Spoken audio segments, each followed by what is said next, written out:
মুসলমানদের সঙ্গে হিন্দুস্তানের একটা যুদ্ধ হবে।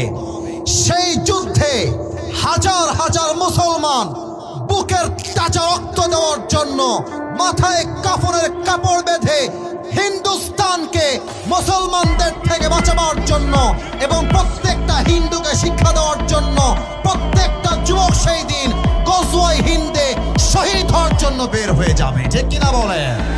আমার মাতৃভূমি বাংলাদেশের সবচেয়ে বড় শত্রু দেশের নাম হচ্ছে ভারত আর ইন্ডিয়া। যুবক ভাইরা, একটা আছে দেখবেন বান্দর সাংবাদিক, বাংলাদেশ আর থাকবে না।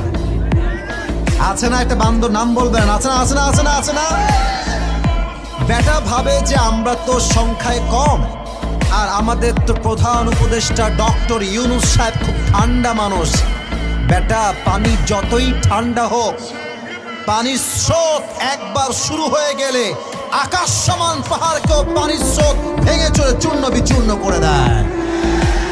আমরা ভারতকে সাবধান করে বলতে চাই, আমরা কাউকে আগ বাড়িয়ে অ্যাটাক করতে চাই না, বাট আমার মাতৃভূমির গায়ে একটা চুল পরিমাণ টোকা দিলে পুরো ভারতকে আমরা উড়িয়ে ছাড়বো। যুবক ভাইরা আমার, মুসলমান সংখ্যায় কম হতে পারে, বাট মুসলমানদের একজন ইমানদার যুবক 10,000 কাফেরের চাইতে বেশি শক্তিশালী। ঠিক কিনা বলে?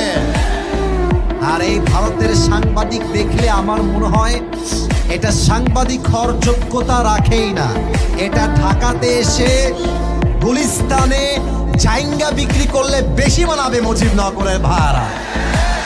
এই সবগুলো সাংবাদিক নয়, সব দেখলে হকার মনে হয়। ঠিক কিনা বলে? আমরা মুসলমান শান্তিপ্রিয়, মারামারি চাই না, তবে একদিন একটা মারামারি হবে। এটা আমি আসিফের কথা নয়, এটা আল্লাহ রসুলের হাদিস। সেই যুদ্ধের নাম হবে গজওয়ায়ে হিন্দ। মুসলমানদের সঙ্গে হিন্দুস্তানের একটা যুদ্ধ হবে।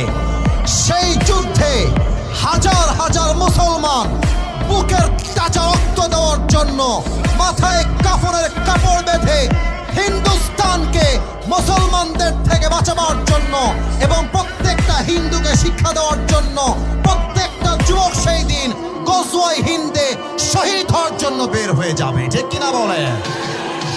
আমাদের সবাইকে সেই শহীদি কাফেলায় শামিল করুন। সবাই পড়ুন আমিন।